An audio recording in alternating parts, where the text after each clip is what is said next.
حضرت عمر رضی اللہ تعالیٰ عنہ قائد خلافت ہے. بیت المقدس کا محاصرہ کیا گیا. فصیل بڑی اونچی، شہر اندر سے سیلف سفیشنٹ، حملے کا راستہ کوئی نہیں. محاصرہ طول کھینچ رہا ہے لیکن ان کے پاس رسد بھی موجود ہے، پانی بھی موجود ہے. وہ دروازے بند کر کے بیٹھے ہوئے. بالآخر اللہ تعالیٰ کی مشیت کا ظہور کیسے ہوا؟ ان کے کچھ علماء آئے فصیل پر، کہا دیکھو مسلمانوں، تم قیامت تک بھی یہاں پڑے رہو گے محاصرہ کر کے، ہمارا یہ شہر فتح نہیں ہوگا. ہاں، ایک درویش بادشاہ کے ہاتھوں یہ شہر فتح ہونا ہے، لیکن تمہارے اندر ہمیں وہ نظر نہیں آ رہا. ابو عبیدہ بن الجراح رضی اللہ تعالی عنہ امین هذه الامہ، ان کا فوراً ذہن گیا وہ درویش بادشاہ مدینے میں بیٹھا ہوا ہے عمر رضی اللہ تعالی. اب ایک اور عمر بھی ہے جو قندھار میں بیٹھا ہے. نقشہ وہی ہے، سادگی کی حد تک نقشہ وہی، بالکل وہی، اپنی آنکھوں سے دیکھا وہی سادگی. عمر اول عمر ثانی تھے عمر بن عبد العزیز. اب ایک اللہ کے فضل سے اللہ تعالیٰ ایدہ اللہ بنصرتہ، اللہ تعالیٰ ان کی نصرت فرمائے، دشمنوں کو ان کے مقابلے میں نیست و نابود کرے. انہوں نے ریکویسٹ بھیج دی کہ حضور تشریف لائیے، یہ شہر فتح ہو جائے گا. وہ ہے سفر تاریخی، اتنا طویل سفر، تقریباً 700 میل، ایک اونٹ، ایک خادم، ایک منزل پہ امیر المومنین اوپر بیٹھے، خادم آگے چل رہا ہے، اگلی منزل پہ خادم اوپر بیٹھا ہے، امیر المومنین آگے جا رہا ہے. اور جب پہنچے ہیں تو وہ باری تھی خادم کی. انہوں نے ہاتھ جوڑ دیا، حضور خدا کے لیے تم کیا کہیں گے لوگ، وہ میرا برا حال کر دیں گے، تمہیں شرم نہیں آئی؟ امیر المومنین پیدل آگے چل رہے ہیں نکیل پکڑ کر، اور تم بیٹھے ہو اوپر براجمان ہو. حضرت عمر فرمایا دوڑو دوڑو، نہیں، باری تمہاری ہے، بیٹھ. اس حال میں پہنچے. اور پھر یہ کہ ابو عبیدہ بن الجراح آئے ہیں، استقبال کیا ہے تو دیکھا ہے اس حال میں چلے آ رہے ہیں. عمر نکیل پکڑے ہوئے چلے آ رہے ہیں، اور کہتے ہیں کہ کہیں کیچڑ ویچڑ تھا، جوتے خراب ہو گئے تھے، وہ بھی اتار کے ہاتھ میں پکڑے ہوئے، کپڑے تو تھے ہی پھٹے ہوئے. انہوں نے کہا کہ حضرت ابو عبیدہ نے، دیکھیے یہ بڑا متمدن ملک ہے، بڑا مہذب علاقہ ہے، یہ آپ ذرا حلیہ اپنا دوست فرما لیں تب جا کے پیش ہم آپ کو کریں گے. آپ نے فرمایا نحن قوم اعزنا اللہ بالاسلام، ہم وہ قوم ہے جنہیں اللہ نے عزت دی ہے اسلام کے ذریعے سے، کپڑوں کے ذریعے سے نہیں، دولت کے ذریعے سے نہیں. اسی حال میں گئے ہیں. اوپر سے انہوں نے کھڑے ہو کر نشانیاں دیکھی ہیں، اپنی کتابیں کھولی، ہاں یہ وہی ہے. اچھا لو جی سرنڈر، شہر تمہارے ہاتھ میں. خون کا ایک قطرہ نہیں بہا اور بیت المقدس فتح ہو. لیکن اس وقت حضرت عمر نے ایک نرمی یہ کی کہ یہودیوں کے لیے بھی اسے اوپن سٹی قرار دے دیا. یہ احسان عظیم حضرت عمر کا. اس سے پہلے یہودی آ ہی نہیں سکتا تھا، داخل ہی نہیں ہو سکتا تھا، وہاں وہ آ کر وزٹ نہیں کر سکتا تھا، زیارت نہیں کر سکتا تھا اپنے مقدس مقامات کی. حضرت عمر نے یوں سمجھیے کہ تقریباً 550 برس کے بعد ان کے لیے راستہ کھولا ہے کہ ہاں تم آ سکتے ہو، زیارت کر سکتے ہو. لیکن یہ عیسائیوں نے لکھوایا معاہدے کے اندر، انہیں یہاں آپ آباد ہونے کی اجازت نہیں دیں گے، لیکن کم وزٹ دی پلیسز، دیکھیں زیارتیں کریں اور جائیں. یہ معاہدہ حضرت عمر کا ہے رضی اللہ تعالیٰ عنہ، جو پھر خلافت راشدہ کے بعد بنو امیہ نے بھی اس کو آنر کیا، بنو عباس نے کیا. پھر جو ہمارے یہ ترکوں میں اندر خلافت آئی تو ترک خلفاء نے بھی اس معاہدے کی پوری پابندی کی. فلسطین میں آ سکتے ہیں یہودی صرف زائرین کی حیثیت سے، وہاں آباد نہیں ہو سکتے.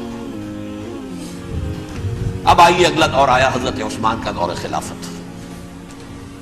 یہ ہے وہ وقت کہ اب یہود نے امت مسلمہ کی پیٹھ میں چھڑا ڈھونڈا. وہ کیسے؟ ایک یہودی عبداللہ ابن سبا اسلام کا لبادہ اوڑھ کر آ گیا، معاشرے کا جائزہ لے لیا.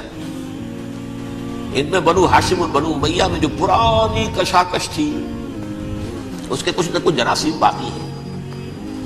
اگر ان کو ذرا بھڑکا دے تو مسلمانوں میں انتشار پیدا ہوگا.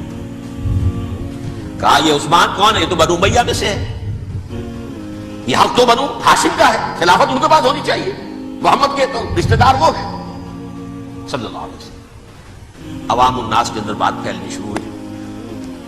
پھر ایک بڑی سازش کے انداز میں حضرت عثمان کے خلاف پروپیگنڈا، حضرت عثمان کے جو عاملین تھے، گورنر تھے، ان کے خلاف پروپیگنڈا، اور ایسی ہوشیاری کرتے تھے کہ کوفے میں کوفے کے حاکم کے خلاف کچھ نہیں کہنا، اجی مصر میں یہ ہو رہا ہے، اجی شام میں یہ ہو رہا ہے، اجی یہ جو عثمان ہے وہ یہ کر رہا ہے، یہ ظلم ہو رہا ہے، یہ لوٹ مار ہو رہی ہے، یہ خیانتیں ہو رہی ہیں۔ اب نہ تو اس زمانے میں مینز آف کمیونیکیشن، کیسے تصدیق کریں؟ افواہیں تو آپ آج کراچی کے اندر شروع ہو جائے تو پتہ نہیں چل سکتا کسی کو کہ کیا اس میں صداقت ہے کیا جھوٹ ہے۔ اور بری بات جو ہے فطرت انسانی کی کمزوری ہے، وہ فوراً قبول کرتا ہے، کسی کے بارے میں اچھی بات ماننے کو تیار نہیں ہوتا، لیکن بری بات تو فوراً تیار ہے۔ بہرحال یہ فتنہ انہوں نے اٹھایا، حضرت علی کی الوہیت کا فتنہ اٹھایا، حضرت عثمان کے خلاف الفتنۃ الکبریٰ برپا کیا، حضرت عثمان شہید ہوئے۔ اس کے بعد 5 برس تک مسلمان ایک دوسرے کی گردنیں کاٹتے رہے، باہمی خانہ جنگی ہوئی، امت کو وہ زخم لگایا ہے جو آج تک جس سے خون رس رہا ہے۔ یہ شیعان عثمان اور شیعان علی تھے، جو بعد میں پھر سنی اور شیعہ ہو، اور آج تک فتنہ کس نے جگایا؟ ایک عبداللہ ابن سبا یہودی اور اس کے کارندے، شیطان کا ایجنٹ، اور انسانوں میں سے بھی اس کے جو بھی حواریین تھے اور شیطانوں کے اندر سے بھی تھے، انہوں نے بھی اس آگ کو بھڑکایا۔ یہ آپ سوچ لیجئے کہ یہ کس نے وہ زخم لگایا؟ یہودی۔ اگلا دور آیا، خلافت راشدہ ختم ہوئی، بنو امیہ کا بھی دور کافی گزر گیا۔ طارق ابن زیاد 712 عیسوی میں حملہ کرتے ہیں اسپین پر۔ اسپین اس وقت عیسائیت کا بہت بڑا گڑھ، بڑے کٹر ترین عیسائی جو وہ اسپین میں تھے، لہذا یہودیوں کی وہاں بہت پٹائی ہوتی تھی، بہت پٹائی ہوتی، میں بتا چکا ہوں، دشمنی تھی، چلی آ رہی تھی عیسائیوں کے ہاتھوں یہودیوں کی۔ وہ تو سن 300 عیسوی سے ایمپرر کانسٹنٹائن کے بعد سے شروع ہو گئی تھی۔ اس حوالے سے یہودیوں نے اس وقت چالیا کی یہ برتی، کچھ راستے واسطے بتائے، کچھ مدد کی طارق ابن زیاد کی۔ طارق ابن زیاد نے انہیں اپنا محسن سمجھا، ہسپانیہ فتح ہو گیا تو یہودی چونکہ محسنین کی فہرست میں آ چکے تھے، انہیں بہت اقتدار نصیب، بڑی سپورٹ مسلمانوں نے۔ ان کے بڑے بڑے علماء جو اسی دور کے اندر پیدا ہوئے، بڑے بڑے تھنکرز ان کے اسی دور میں پیدا ہوئے۔ بن گوریون جو کہ ایک وزیر اعظم تھا اسرائیل کا، اس نے یہ لکھا ہے اپنی کتاب میں، Muslim Spain was the golden era of our diaspora۔ وہ ڈائسپورا جو 70 عیسوی سے شروع ہوا تھا اور 1917 عیسوی تک جاری رہا ہے، اس میں سے گولڈن ایرا ہمارا جو تھا وہ مسلم اسپین تھا۔ ہسپانیہ میں بیٹھ کر ہم عیش کیے،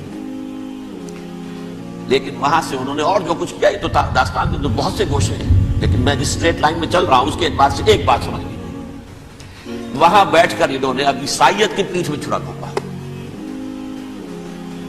پروٹیسٹنٹ مذہب پیدا کیا، تقسیم کر دیا، جیسے شیعہ سنی کی تقسیم، عبداللہ ابن سبا، رومن کیتھولک اور پروٹیسٹنٹ کی تقسیم، یہودی علماء۔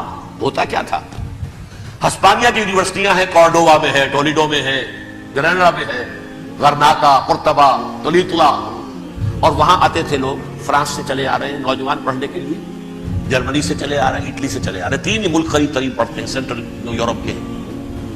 یہاں پر جو ہے وہ اسلام جو نور پھیلا رہا تھا اس سے بھی مستفیض ہوئے، جہالت کے جو ہے پردے ان کے وہ چھٹے، اس کے ساتھ ہی وہ یہودی وہاں ان کے اندر جو جراثیم داخل کر رہے تھے وہ اس عیسائیت کے خلاف بغاوت تھے جو اس وقت